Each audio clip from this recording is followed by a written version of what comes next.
சட்டமன்றத்திற்குள்ள ஒரு மிகப்பெரிய ஒரு பொய்யான செய்தியை முதலமைச்சர் அவர்கள் சொல்லியிருக்கின்றார். அதில் பீகாரில் சாதிவாரி கணக்கெடுப்பை பீகார் உயர்நீதிமன்றம் தடை செய்திருக்கிறது என்று ஒரு பொய்யான செய்தியை முதலமைச்சர் அவர்கள் சட்டமன்றத்திற்குள் சொல்லியிருக்கின்றார்கள். அடுத்தது முதலமைச்சர் அவர்கள் சொன்ன வார்த்தைகள், தமிழ்நாட்டில் வன்னியர்களுக்கு இடஒதுக்கீடு வழங்க வேண்டும் என்றால், அதாவது உள்ஒதுக்கீடு வழங்க வேண்டும் என்றால், மத்திய அரசு மக்கள் தொகை கணக்கெடுப்பு நடத்துகின்ற பொழுது சாதிவாரி கணக்கெடுப்பு அதை சேர்த்து நடத்த வேண்டும். அப்படி நடத்தினால்தான் தமிழ்நாட்டிலே வன்னியர்களுக்கு உள்ஒதுக்கீடு கிடைக்கும் என்று ஒரு மிக மோசமான ஒரு செய்தியை சொல்லியிருக்கின்றார். இது ஒரு மிகப்பெரிய ஒரு மோசடி செய்தி. அதாவது நான் முதலமைச்சர் அவர்களுக்கு பல கேள்விகள் வைத்திருக்கின்றேன். மாண்புமிகு முதலமைச்சர் ஸ்டாலின் அவர்களே, திடீரென்று இந்த எண்ணத்திற்கு எப்படி நீங்கள் சென்றீர்கள்? மத்திய அரசு மக்கள் தொகை கணக்கெடுப்பில் சாதிவாரி கணக்கெடுப்பு கூடுதலாக நடத்தினால்தான் தமிழ்நாட்டிலே நீங்கள் இடஒதுக்கீடு கொடுப்பீர்கள் என்று, குறிப்பாக வன்னியர்களுக்கு இடஒதுக்கீடு கொடுப்பீர்கள் என்று சொல்வது எந்த அடிப்படையில் உங்களுடைய தந்தை கலைஞர் அவர்கள் 20 விழுக்காடு இடஒதுக்கீட்டை கொடுத்தார், எம்பிசி என்று உருவாக்கினார். அப்பொழுது சாதிவாரி கணக்கெடுப்பு நடத்தி தான் எம்பிசி தமிழ்நாட்டில் வழங்கப்பட்டதா? அதன் பிறகு உங்களுடைய தந்தை கலைஞர் அவர்கள் அருந்ததியர்களுக்கு உள்ஒதுக்கீடு கொடுத்தார். அப்பொழுது எந்த சாதிவாரி கணக்கெடுப்பு நடத்தப்பட்டது? எந்த அடிப்படையிலே உள்ஒதுக்கீடு கொடுத்தார்கள்? அதன் பிறகு இஸ்லாமியர்களுக்கு உள்ஒதுக்கீடு வழங்கப்பட்டது. அப்பொழுதும் எந்த அடிப்படையில், எந்த சாதிவாரி கணக்கெடுப்பு நடத்தி இஸ்லாமியர்களுக்கு உள்ஒதுக்கீடு வழங்கப்பட்டது? இப்பொழுது மட்டும் வன்னியர்களுக்கு கொடுக்கறதுக்கு நீங்க மத்திய அரசு சாதிவாரி கணக்கெடுப்பு நடத்தணும்னு சொல்வது, இது எவ்வளவு பெரிய ஒரு மோசடி, எவ்வளவு பெரிய ஒரு ஏமாற்று வேலை. உங்களுக்கு பிடிக்கலன்னு சொல்லிட்டு போங்க, கொடுக்க மனசு இல்லைன்னு சொல்லிட்டு போங்க. நீங்க தானே 2 ஆண்டுகளுக்கு முன்பு ஒரு அரசாணை வெளியிட்டீங்க. தமிழ்நாடு பேக்வர்ட் கிளாஸ் கமிஷனுக்கு நீங்க ஒரு அரசாணை வெளியிட்டு உச்சநீதிமன்றம் தீர்ப்பின்படி, அதில் பேராகிராஃப் 68, 73 வச்சிருக்கு, கையில் இருக்கு. இந்த தீர்ப்பின்படி, உச்சநீதிமன்ற தீர்ப்பின்படி, தமிழ்நாட்டில் வன்னியர்களுக்கு ஒதுக்கீடு கொடுப்பதற்கு எந்த தடையும் கிடையாது, தரவுகளை சேகரித்து இடஒதுக்கீடு கொடுக்கலாம் என்று தெளிவாக தீர்ப்பு சொல்லியிருக்கின்றார்கள் உச்சநீதிமன்றம். இந்த தீர்ப்பை வச்சுதான் நீங்க ஜிஓ போடுறீங்க. தமிழ்நாட்டில் சாதிவாரி கணக்கெடுப்பு நடத்துவதற்கு அதிகாரம் இல்லைன்னு ஒரு பொய்யான செய்தியை மீண்டும் மீண்டும் முதலமைச்சர் ஸ்டாலின் அவர்கள் சொல்வது இது ஏற்றுக்கொள்ள முடியாது. உயர்ந்த பொறுப்பில் இருக்கின்ற ஸ்டாலின் அவர்கள் கடந்த காலத்தில் தமிழ்நாட்டில் கணக்கெடுப்பு நடத்தலையா? 1984 அம்பாசங்கர் வந்து வீடு வீடா போய் கணக்கெடுப்பு நடத்தலையா? நடத்திருக்கிறாங்க. அந்த அம்பாசங்கர் ஆணையத்தின் படிதான் 50 விழுக்காடு இடஒதுக்கீடு, பிசி என்ற இடஒதுக்கீடு உறுதி செய்யப்பட்டது. உச்சநீதிமன்றத்தில் எப்படி நீங்க தமிழ்நாட்டில் 50 விழுக்காடு பிசி கொடுத்தீங்கன்னு கேட்டாங்க. அதுக்கு அம்பாசங்கர் ஆணையம் ஒன்று பிறப்பித்து அவர் வீடு வீடா போய் எனுமரேஷன் பண்ணார், எல்லா டோர் டு டோர் எனுமரேஷன் பண்ணார்.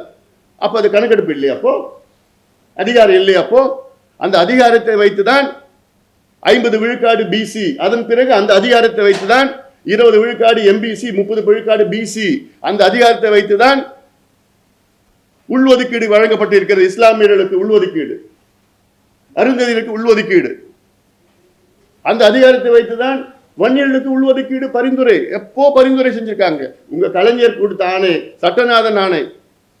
இது இங்க நான் ஜாதி பத்தி பேச வரல, இது ஜாதி பிரச்சனை கிடையாது.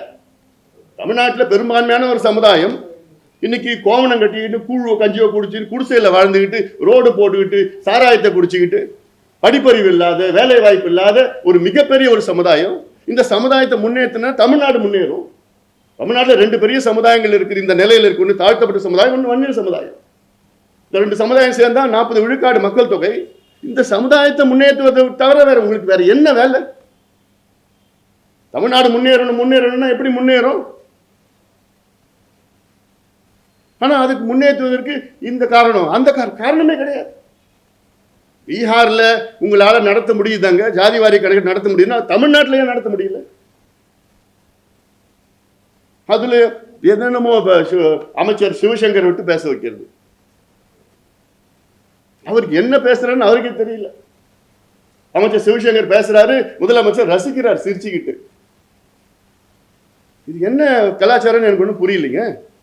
அங்க பேசுறது சமூக நீதி பிரச்சனை, வாழ்வாதார பிரச்சனை. இவர் திறமைக்கு தான் கொடுத்தாங்களா அமைச்சர் பதவி?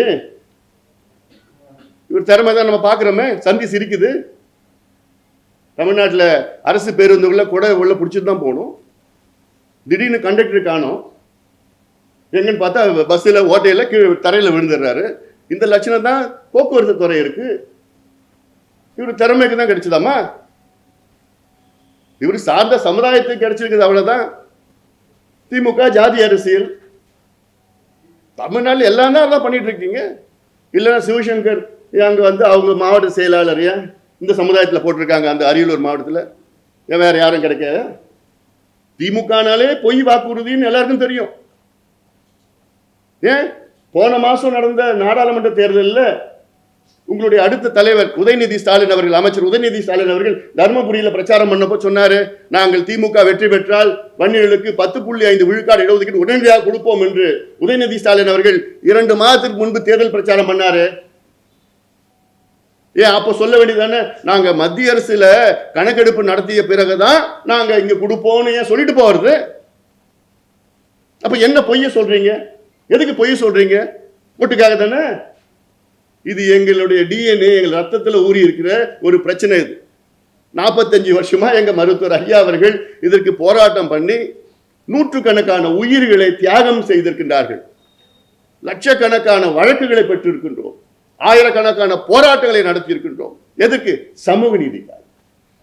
ஆனா நாங்க வார்த்தைக்கு வார்த்தை சமூக நீதி எங்க அரசு, சமூக நீதி எங்க அரசுன்னு சொல்றதுலாம் அது எனக்குலாம் பார்த்தா வேடிக்கையா இருக்கு. ஒவ்வொரு முறையும் பேசுறப்போ சமூக நீதிக்கும் திமுகவுக்கும் சம்பந்தமே கிடையாது.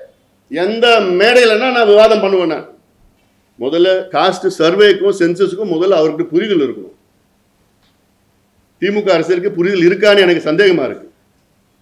காஸ்ட் சென்சஸ் மத்திய அரசு எடுக்கணும். காஸ்ட் சர்வே மாநில அரசு எடுக்கிறதுக்கு அதிகாரம் இருக்கிறது. அந்த அதிகாரத்தை வைத்துதான் பீகார் முதலமைச்சர் எடுத்து அந்த சர்வே பீகார் உயர்நீதிமன்றம் தடை கொடுக்கல, உச்ச நீதிமன்றம் தடை கொடுக்கல. இதை வச்சுக்கிட்டு அவங்கள வச்சு பேசுறது, இவங்கள வச்சு பேசுறது எல்லாம் பேசி பேசி அசிங்கப்பட்டான். கேட்குறேன், சிவசங்கர் சொல்றாரு வாதத்துக்கு வாங்க, நான் வரேன். சிவசங்கர் அவர்களே நீங்க கூப்பிடுங்க, எங்க வேணா நான் வரேன். இதுதான் உங்க தலைப்புல போடுவீங்க நீங்க. இப்போ ஆதி திராவிடர் இருக்காங்க, தேவேந்திர குல வேளாளர் இருக்காங்க, அருந்ததியர் இருக்காங்க.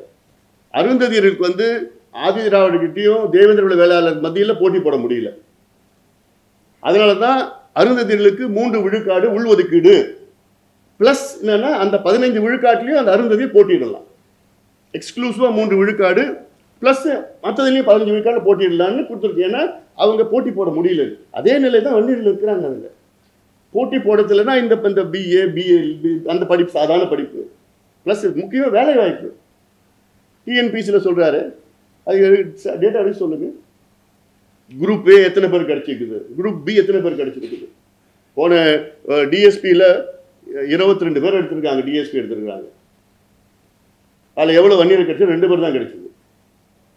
மற்ற 20 பேர் மற்ற சமுதாயத்தை சார்ந்தவங்க. ஆனால் போராடினது உயிர் நீத்தது எல்லாம் இந்த சமுதாயம் தான். அப்போ என்ன நியாயம் கிடைக்குது? நாங்கள் கேட்குறதே வந்து உள்ஒதுக்கீடு தான் கேட்குறோம். 20 விழுக்காட்டில் உள்ஒதுக்கீடு தான் கேட்குறோம். இந்த இங்கே இஸ்லாமியர்களுக்கு பண்ண முடியுது, அருந்ததிற்கு பண்ண முடியுது, ஏன் வன்னியர்கள் பண்ண முடியாதுன்னா கேட்குறோம். நாங்கள் உள்ஒதுக்கீடு தான் நாங்கள் கேட்குறோம். அதனால் இதில் கொடுக்கறதுக்கு என்ன பிரச்சனை இருக்குது? உச்சநீதிமன்றமோ சொல்லியிருக்கிறாங்க வன்னியர்களுக்கு உள்ஒதுக்கீடு கொடுக்க தடை கிடையாதுன்னு சொல்கிறாங்க. உச்சநீதிமன்றம் வந்து மத்திய அரசு ஜாதி வாரிய கணக்கெடுப்பு நடத்தினா தான் கொடுங்கன்னு சொல்லலை, எந்த இடத்துலையும் சொல்லலையே. தரவுகளை சேகரித்து கொடுங்கன்னு. அந்த தரவுகள் தான் சிவசங்கர் சொல்ல தரவுகள். முதலமைச்சர் என்ன சொல்றாருன்னா தரவுகள் இல்லைன்னு சொல்றாரு. எங்களுக்கு மத்திய அரசு கணக்கெடுப்பு நடத்தினா தான் தரவுகள் வரும்னு சொல்றாரு முதலமைச்சர். அவருடைய அமைச்சர் சொல்றாரு தரவுகள் இருக்குன்னு சொல்றாரு. அப்ப இதுல யார் பொய் சொல்றா, யார் உண்மை சொல்றா? அதுல இதுக்குள்ள நான் போக விரும்பல. அது முடிஞ்சு போனது. இப்போ நான் போக விரும்பல. இல்லை நடந்து முடிஞ்சு போனது. இவங்க திமுகவுக்கு உண்மையிலே இந்த சமுதாயங்கள் எல்லாம் வளரணும், இவங்களுக்கு வந்து முன்னேறணும் அப்படின்னு ஒரு அக்கறை இருந்ததுன்னா நீங்க வன்னியர்களுக்கு நீங்க 15 விழுக்காடு இடஒதுக்கீடு கொடுங்க. நீங்க சொன்னது தானே. இன்றைய முதலமைச்சர் மரியாதைக்குரிய திரு ஸ்டாலின் அவர்கள் கடந்த விக்கிரவாண்டி இடைத்தேர்தல் நேரத்தில் சொன்னார், நாங்கள் ஆட்சிக்கு வந்தவுடன் வன்னியர்களுக்கு 15 விழுக்காடு இடஒதுக்கீடு கொடுப்போம் என்று சொன்ன ஸ்டாலின் அவர்கள். அப்ப எந்த அடிப்படையில் அப்ப சொன்னாரு? ஒரு ஆதாரம் இருந்து தானே, டேட்டா இருந்ததுதான் சொல்லியிருக்கிறாரு.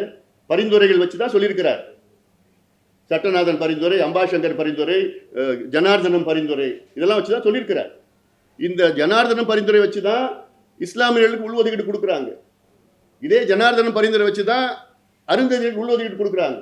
இதெல்லாம் சட்டத்தில் ஏத்துட்டு இருக்காங்க. தடையும் இல்லை. இப்போ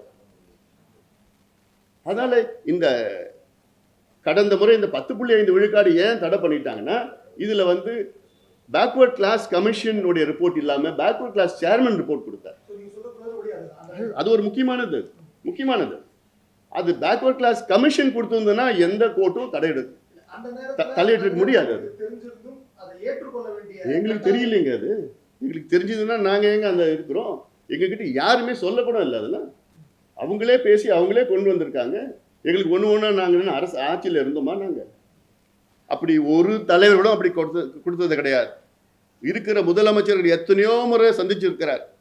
கடந்த காலத்தில் எம்ஜிஆர் அவர்களையும், கலைஞர் அவர்களையும், ஜெயலலிதா அவர்களையும், அதுக்கப்புறம் நம்மளுடைய எடப்பாடி பழனிசாமி அவர்களையும் எத்தனையோ முறை சந்திச்சு, அப்போது PC அலெக்சாண்டர் இருந்தார் கவர்னர் ஆட்சி, அவரையும் சந்திச்சு இது வலியுறுத்தி அப்போதான் என்ன கேட்டுட்டு இருக்கோம், நாங்கள் ஜாதிவாரி கணக்கெடுப்பு நடத்துங்க, பின்தங்கிய சமுதாயங்களுக்கு எல்லாத்துக்கும் முன்னுரிமை வழங்க வேண்டும், இடஒதுக்கீடு அதிகமாக கிடைக்கணும். அதானே சமூக நீதி. நீங்க யார் யார் எந்த நிலையில இருக்கிறாங்கன்னு தெரிஞ்சாதானே நீங்க சமூக நீதி நிலைநாட்ட முடியும். உங்களுக்கு அதுக்கு கணக்கெடுப்பு நடத்துறதுக்கே உங்களுக்கு மனசு இல்லைன்னா நீங்க எப்படி நீங்க சமூக நீதி பத்தி பேசுறது தகுதி இருக்கு உங்களுக்கு?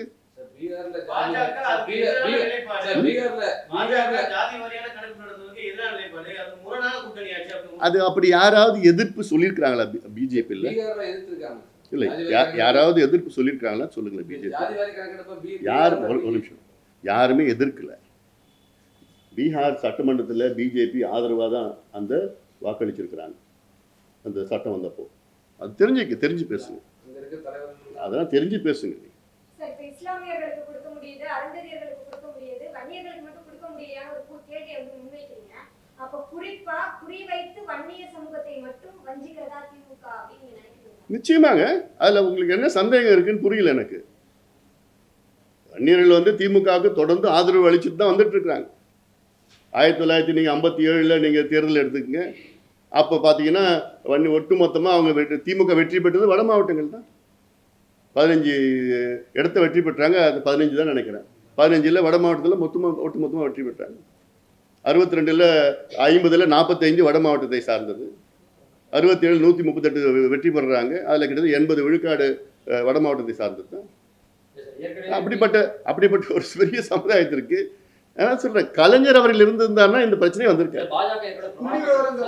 கலைஞர் அதான பிரச்சனை.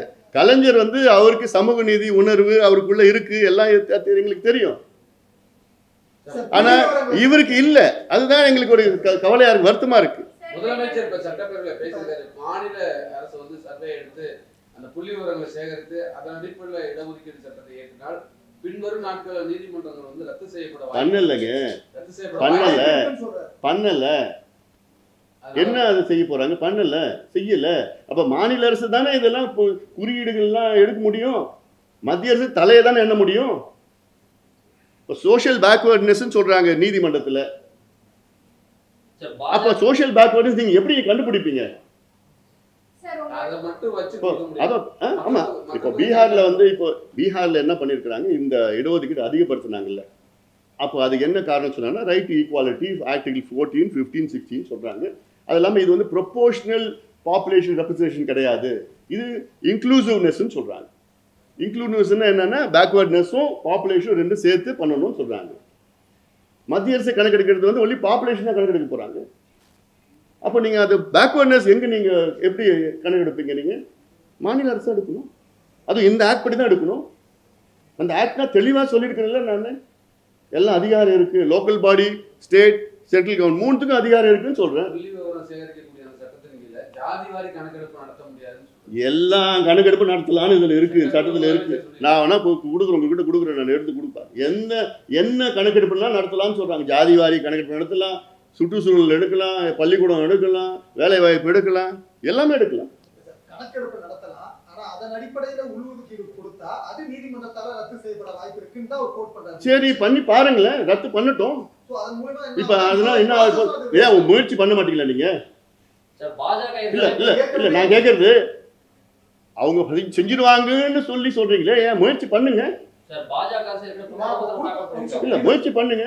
உச்ச நீதிமன்றமும் என்ன சொல்லியிருக்கிறாங்க, தடை இல்ல, உள்ஒதுக்கீடு கொடுக்க தடை இல்ல, நீங்க தரவுகள் வச்சு தடை ஜஸ்டிஃபை பண்ணுங்கன்னு சொல்றாங்க. முதல்வர் இப்ப சொல்லியிருக்க கோட் என்னன்னா, புள்ளி விவரங்கள் அடிப்படையில அதை நடைமுறைப்படுத்தும் போது அது நீதிமன்றத்தால் ரத்து செய்யப்பட வாய்ப்பு இருக்கு. ஆனா அதுவே மத்திய அரசின் மக்கள் தொகை கணக்கெடுப்பு சட்டத்தின் கீழ் சாதிவாரி கணக்கெடுப்பையும் நடத்தி அதன் மூலியமா நடைமுறைப்படுத்தினா சட்ட ரீதியா சிக்கல்கள் இருக்காது. அதுதான் சரியான முறையா இதை நடைமுறைப்படுத்துறதுக்கு இருக்கும். அதனால அந்த முறைப்படி வர்றதுதான் இதை இவர் எல்லாமே இவர்தான் மாநில அரசை பறிச்சுக்கிட்டு இருக்காங்க, மாநில அரசை மாநில அதிகாரத்தை பறிக்கிறாங்கன்னு சொல்லிட்டு இருக்க முதலமைச்சர். மாநிலத்துக்கு அதிகாரம் இருக்கு, இந்த அதிகாரத்தை நிலைநாட்ட வேண்டியதுதானே இவரு. இந்த விஷயத்துல தான் நான் மீண்டும் சொல்றேன், மத்திய அரசு கணக்கெடுப்பு நடத்தினா அது வந்து தலையை தான் கணக்கெடுப்பு நடத்துவாங்க. மாநில அரசு முழுமையா நடத்தினாதான் இதெல்லாம் நடத்த முடியும். இதெல்லாம் சோஷியல் பேக்வர்ட்னஸ். எத்தனை பேர் ஒரு சமுதாயம், இப்போ சொல்ற மீனவர் சமுதாயத்தில் எத்தனை பேர் குடிசையில் இருக்கிறாங்க, எத்தனை பேர் வீடு இருக்கு, அந்த வீடு எத்தனை ஸ்கொயர் ஃபீட் இருக்கு, அதில் எத்தனை பேர் பட்டதாரிகள் இருக்காங்க, எத்தனை பேர் படிச்சிருக்கிறாங்க, அந்த வீட்டில் வந்து கழிப்பறைகள் இருக்கா, அது மாதிரி 20-25 குறியீடுகள் இருக்கு, பேராமீட்டர்ஸ் இருக்கு. அதை எடுத்து தான் அதை ஜஸ்டிஃபை பண்ணி ப்ளஸ் பாப்புலேஷன் ஜஸ்டிஃபை பண்ணி, ஓஹோ இந்த பாப்புலேஷன் இவ்வளோ இருக்கிறாங்க, ஆனால் இவ்வளோ பின்தங்கிய நிலையில் இருக்கிறாங்கன்னு சொல்லி அதுதான் ஜஸ்டிஃபிகேஷன். இதுதான் கோர்ட்டில் கேட்குறாங்க. சார் அதான் பிரமாண பத்திரம் தாக்கல் பண்ணிருக்காங்க. இந்த விஷயத்துல தான் ஏற்கனவே பாஜக அரசு வந்து இந்த மக்கள் சாதிவாரி கணக்கெடுப்பு நடத்துறதுக்கு வந்து பாத்தீங்கன்னா அந்த யூனியன் பட்டியல் இருக்கு, அதை வந்து பாத்தீங்கன்னா மத்திய அரசு தான் பண்ண முடியும்னு ஏற்கனவே இந்த பீகார் இதுல வந்து கோர்ட் உச்சநீதிமன்றத்துக்கு போகும்போது அங்க பிரமாண பத்திரம் மத்திய அரசு தாக்கல் பண்ணிட்டாங்க. மத்திய அரசு தான் சாதிவாரி கணக்கெடுப்பு நடத்த முடியும்னு மத்திய அரசு சொல்லிட்டாங்க. அப்படி இருக்கும்போது வந்து இப்ப நீங்க கூட்டணி இருக்கீங்கன்னா நீங்க பாஜக அரசு கிட்ட தானே உங்களுடைய கோரிக்கை வந்து வைக்க முடியும். அப்படி இருக்கும் சரி, அந்த ஒரு நிமிஷம் அப்படி கோர்ட்ல பீகார் கோர்ட்ல சொன்னாங்க, பீகார் கோர்ட்ல சொன்னாங்க இல்லைங்களா, சுப்ரீம் கோர்ட்ல சொல்லியிருக்காங்க, பீகார் கோர்ட்ல சொல்லியிருக்காங்க. நீங்க சொல்றீங்க எங்கேயாவது பீகார்ல நடந்த அந்த கணக்கெடுப்பு தடை கொடுத்துருக்காங்களா? பண்ணல இல்ல. அப்புறம் அப்போ அது செல்லும் தானே, பீகார்ல செல்லும் தானே, அது பீகார்ல செல்லும். பீகார்ல கணக்கெடுப்பு நடந்து செல்லும். உச்ச நீதிமன்றம் தடை கொடுக்கல, உயர் நீதிமன்றம் தடை கொடுக்கல, செல்லும். அதே தானே நீங்க ஸ்டாலின் அவர்கள் எடுக்க வேண்டியது. அது மத்திய அரசு சொல்லட்டும், சொல்ல வேண்டாம். மத்திய அரசு என்ன வேணா சொல்லிட்டு போட்டோங்க, உங்களுக்கு அதிகாரம் இருக்குது இல்ல, அந்த அதிகாரத்தை பயன்படுத்தி நீங்க எடுங்க. நாங்க சொல்லுவோம், மத்திய அரசு வலியுறுத்துவோம், அது வேற. அதை மீண்டும் நாங்க மீண்டும் சொல்றது, மத்திய அரசு எடுத்தா அது தலை கணக்கு தான் எடுப்பாங்க.